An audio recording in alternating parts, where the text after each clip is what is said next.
사랑하는 성도 여러분, 주님의 이름으로 사랑하고 축복합니다. 오늘 이처럼 귀한 주일 예배의 자리에 정성을 다해 나온 모든 분들 위해 하나님의 크고 놀라운 은총이 충만하게 임하기를 간절히 소망합니다. 어느 철학자가 이런 말을 했습니다. 인생은 B와 D 사이의 C이다. 무슨 말인지 모르시겠죠? B는 birth, 탄생을 의미하고요. D는 death, 죽음을 의미하고요. C는 choice, 선택을 의미합니다. 그래서 우리나라 말로 해석하면 인생은 탄생과 죽음 사이의 선택이다 라는 말입니다. 역시 이 말 어렵습니다. 그래서 이거를 좀 더 쉽게 얘기를 하면 인생은 태어나서 죽을 때까지 무엇을 선택하며 산다라는 그런 의미가 됩니다. 곰곰이 생각해 보면 정말 그렇습니다. 우리는 매일 아침 눈을 뜨는 순간부터 잠자리에 들기까지 수많은 선택을 하며 살아갑니다. 무엇을 먼저 할지, 누구와 시간을 보낼지, 어떤 말을 할지, 어떤 마음을 가질지, 우리 인생은 끊임없는 선택의 연속입니다. 하지만 중요한 것은 모든 선택이 같은 무게와 가치를 지니지는 않는다는 거죠. 어떤 선택은 잠깐의 즐거움을 주지만 나중에 엄청난 큰 후회를 남겨주기도 하고요. 어떤 선택은 지금은 힘들고 불편해도 결국 우리를 생명과 복의 길로 인도하기도 합니다. 오늘 본문 누가복음 10장 38절부터 42절에는요. 예수님을 자기 집으로 모신 두 자매 마르다와 마리아의 선택 이야기가 나옵니다. 이야기는 단순히 자매 간의 성격 차이나 생활 방식의 어떤 문제를 보여주는 것이 아닙니다. 영적인 중심과 신앙의 태도를 결정짓는 매우 중요한 말씀을 담고 있습니다. 마르다는 분주한 섬김의 길을 택하고 마리아는 조용히 예수님의 발치에 앉아 말씀을 듣는 길을 택합니다. 그리고 예수님은 그 선택에 대해 이렇게 말씀하십니다. 마리아는 이 좋은 편을 택하였으니 빼앗기지 아니하리라. 사랑하는 성도 여러분, 오늘 우리에게도 이와 같은 질문이 주어집니다. 당신은 오늘 무엇을 선택하고 있는가? 세상이 요구하는 바쁜 길을 선택할 것인가? 아니면 예수님의 말씀 앞에 머무는 조용한 길을 선택할 것인가? 오늘 이 말씀을 통해 우리가 선택해야 할 좋은 편은 무엇인지를 분명히 깨닫고 하나님이 기뻐하시는 지혜로운 제자의 삶을 함께 세워나가기를 간절히 소망합니다. 자, 본문은 마르다가 예수님을 자기 집으로 영접하는 장면으로 시작합니다. 우리 38절 말씀을 볼까요? 그들이 길 갈 때 예수께서 한 마을에 들어가심에 마르다라 이름하는 한 여자가 자기 집으로 영접하더라.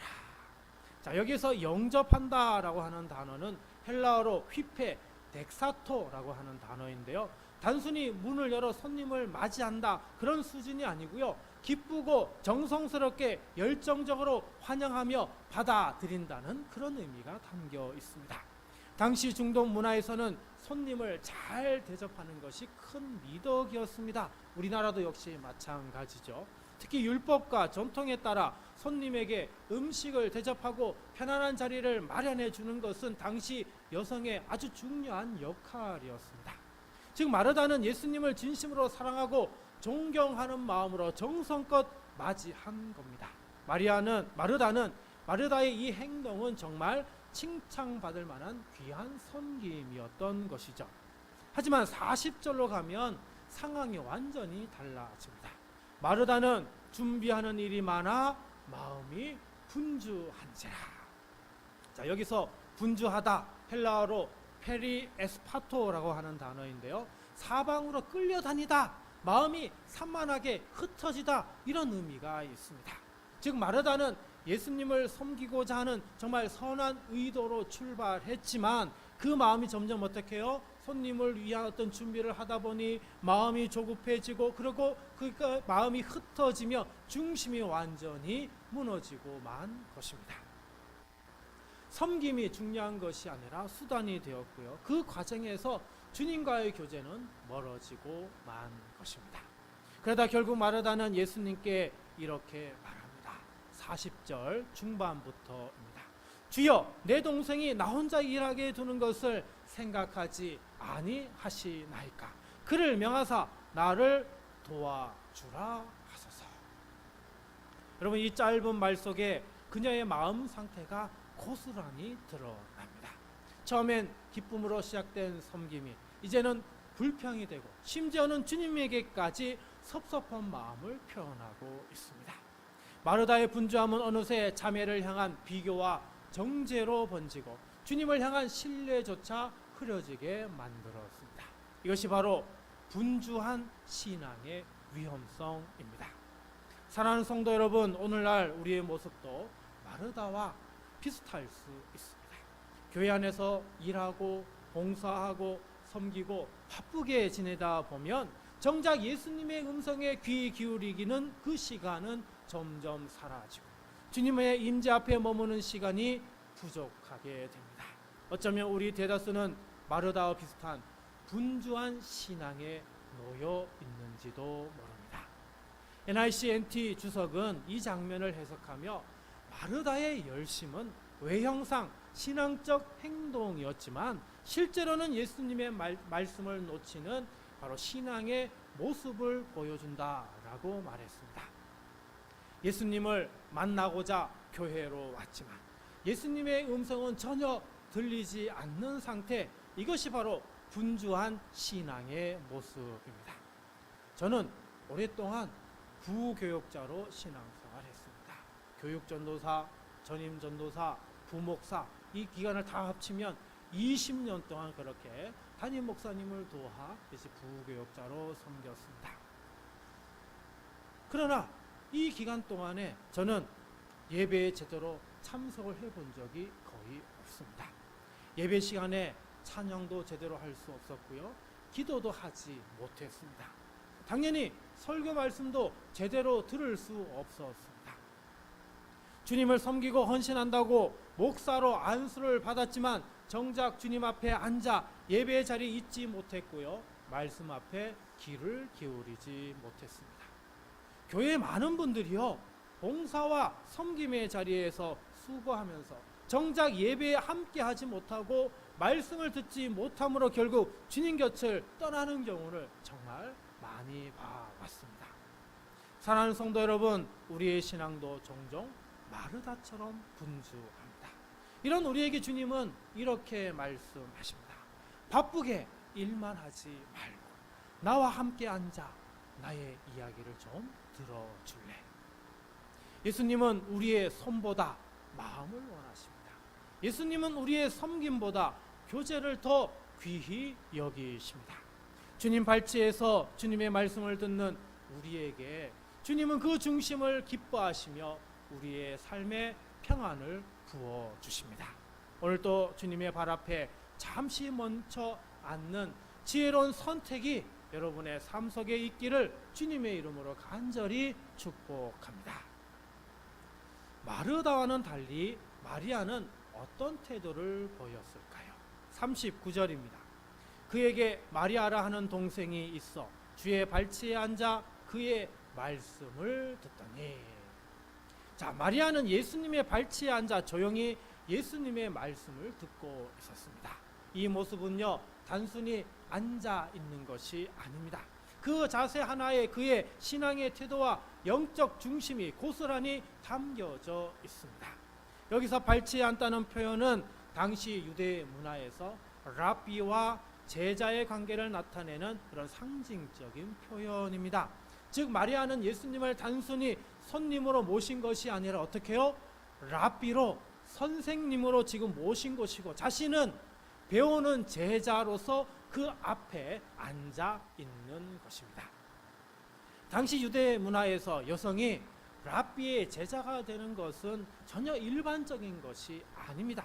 하지만 마리아는 그러한 사회적 장벽을 뛰어넘어서 하나님의 말씀을 배우고자 하는 그 간절함으로 예수님의 발치에 앉아 있었던 것입니다. 또한 말씀을 듣다라는 동사는 헬라어로 에코우엔이라고 하는 단어인데요. 미완료 과거형입니다. 그러니까 계속해서 진행된다는 그런 의미죠. 이 말은 마리아가 잠시 듣기 위해서 그 자리에 앉아 있었던 것이 아니라 어떻게 해요? 계속해서 끝까지 집중하며 그 자리에 앉아 있었다라는 의미입니다. NIVAC 주석에 마리아의 태도는 당시 여성의 정통적 역할을 넘어서 하나님 나라의 제자가 되는 새로운 질서 안에 들어가는 파격적인 행동이었다. 예수님은 이를 비난하지 않으셨고 오히려 받아들이시고 칭찬하셨다. 왜냐하면 예수님은 세상의 규범보다 하나님 나라의 가치를 더 중요하게 여기셨기 때문이다.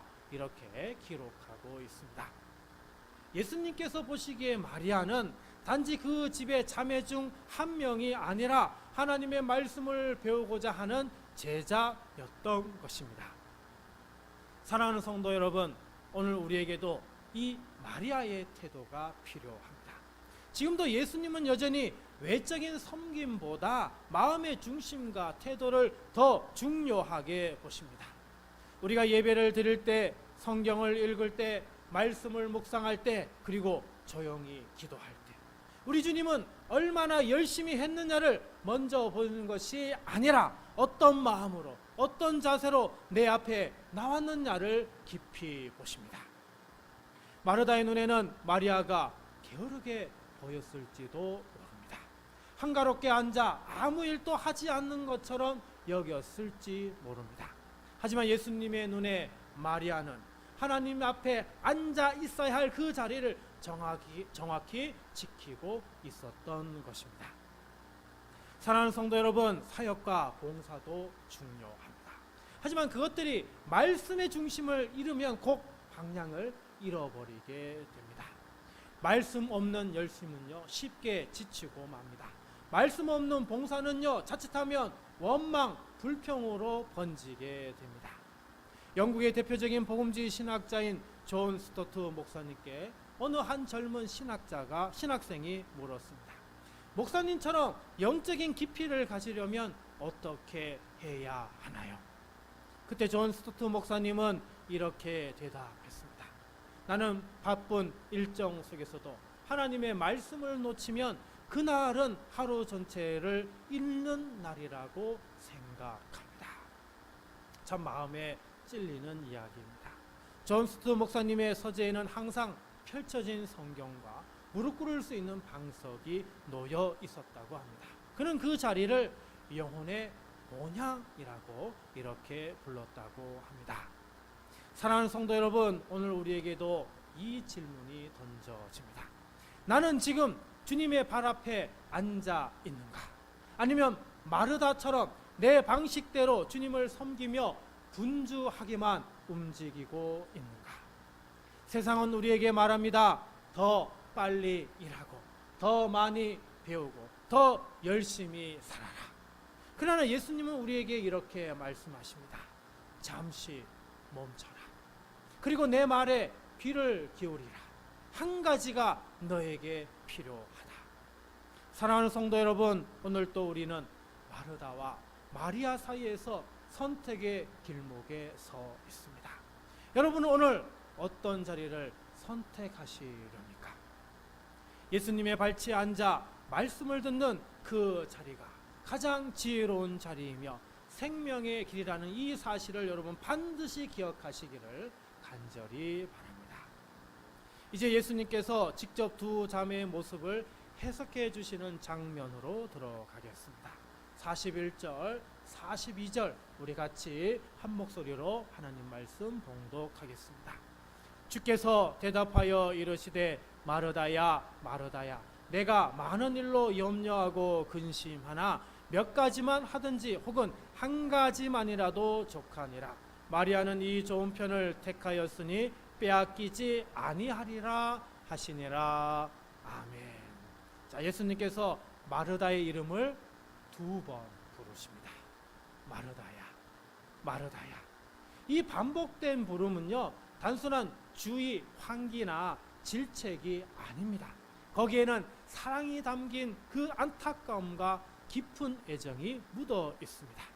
예수님은 마르다의 섬김 자체를 비난하신 것이 아닙니다. 다만 그녀의 마음이 염려와 근심으로 지쳐 있고 정작 중요한 것을 놓치고 있다는 사실을 부드럽게 지적하고 계신 겁니다. 예수님은 마르다에게 지금 이렇게 말씀하시는 겁니다. 너는 많은 일로 염려하고 근심하고 있구나. 그러나 정말 필요한 것은 많지 않다. 아니, 한 가지면 충분하다. 이렇게 말씀하고 있습니다. 이 말씀은 예수님께서 우리 신앙의 중심과 우선순위를 어떻게 보시는지를 잘 말씀해 줍니다. 반대로 예수님은 마리아의 선택을 가리켜 이렇게 말씀하십니다. 이 좋은 편을 택하였으니 빼앗기지 아니하리라.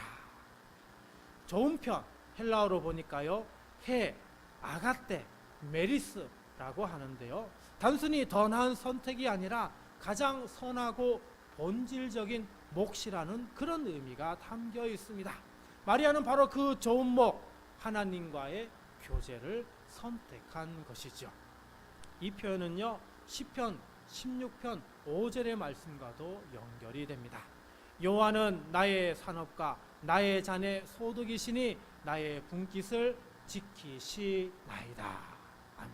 그렇습니다. 하나님을 나의 분깃으로 삼는 사람은 결코 흔들리지 않습니다. 마리아는 바로 그 분깃, 하나님과의 교제를 선택한 것입니다. 예수님은 그 선택에 대해 이렇게 약속하십니다. 이 좋은 편을 택하였으니 빼앗기지 아니하리라. 존 파이퍼 목사님은 이런 말을 했습니다. 말씀은 우리를 하나님과 연결시키는 유일한 통로이며 말씀을 듣는 시간은 영원을 준비하는 시간이라고 했습니다. 우리는 매일 수많은 선택을 합니다. 그중 어떤 선택은 우리의 기분을 바꾸고 어떤 선택은 하루를 바꿉니다. 그러나 말씀을 붙잡는 것은 우리 영혼을 바꾸고 또 우리의 영원을 준비하게 만듭니다. 구약성경 열왕기상 3장에서 솔로몬이 왕이 되었을 때 하나님께서 이렇게 말씀하시죠. 내가 내게 무엇을 주랴? 원하는 것을 구하라. 그때 솔로몬은 부귀도 장수도 원수 갚는 것을 구하지 않습니다. 그는 하나님께 듣는 마음, 곧 지혜와 하나님의 말씀을 분별하는 마음을 구했습니다. 그 선택은 하나님을 감동케 했죠. 결국 솔로몬은 지혜뿐 아니라 부와 명예까지도 얻게 되었습니다. 그렇습니다. 가장 좋은 선택은 말씀 앞에 앉는 겁니다. 가장 좋은 편은 예수님과의 교제를 놓치지 않는 겁니다. 그리고 그 자리는 흔들리지 않고요, 세상도 빼앗을 수 없는 하늘의 유산이 되는 겁니다. 사랑하는 성도 여러분, 주일 예배, 말씀 묵상, 기도 시간, 이 모든 것이요, 세상 속에서 너무나 작고 연약해 보일지 모릅니다. 하지만 그 시간을 통해 우리의 영혼은 살아나고 우리의 인생은 말씀 위에 견고히 세워지게 되는 것입니다. 오늘도 주님은 부드러운 음성으로 우리를 부르십니다. 너는 지금 무엇을 가장 중요하게 여기고 있느냐? 한 가지면 충분하다. 마리아는 그 좋은 편을 택하였으니 절대로 빼앗기지 않을 것이다. 사랑하는 성도 여러분, 마리아처럼 말씀 앞에 앉는 자가 되십시오. 그 선택은 생명의 길이며 하나님이 가장 기뻐하시는 믿음의 결정임을 알고 깨닫고 믿으시기를 바랍니다. 사랑하는 성도 여러분, 오늘 우리는 마르다와 마리아의 이야기를 통해 신앙의 본질이 무엇인지, 그리고 매일 어떤 선택을 해야 하는지를 묵상했습니다. 마르다는 예수님을 향한 좋은 마음으로 시작했지만 분주한 섬김의 중심을 잃고 결국 불평과 염려에 갇히고 말했습니다. 반면 마리아는 예수님의 발치에 앉아 말씀을 들었고 예수님은 그 선택을 좋은 편이라 말씀하시며 결코 빼앗기지 않을 것이라 말씀하셨습니다. 우리도 신앙생활을 하면서도 기도하지 못하고 말씀을 놓치고 사역은 있지만 주님과의 교제는 점점 멀어질 때가 있습니다. 그러나 오늘 또 예수님은 우리를 사랑으로 부르십니다. 오서가 너는 많은 일로 염려하고 근심하는구나. 하지만 한 가지만으로도 충분하다. 이 말씀은 책망이 아니라 중심을 회복하라는 회복의 초대입니다. 사랑하는 성도 여러분, 오늘 또 우리는 선택의 길목에 서 있습니다. 세상이 주는 바쁨보다 말씀 앞에 앉는 그 자리를 다시 선택하십시오. 그 자리는 헛되지 않으며 세상도 빼앗을 수 없는 영원한 복이 될 줄 믿습니다. 말씀 앞에 앉는 더 좋은 편을 선택하시고 빼앗기지 않는 영원한 복을 누리며 사시기를 주님의 이름으로 간절히 축원드립니다. 한 가지 빠뜨렸는데 교패가 나왔습니다.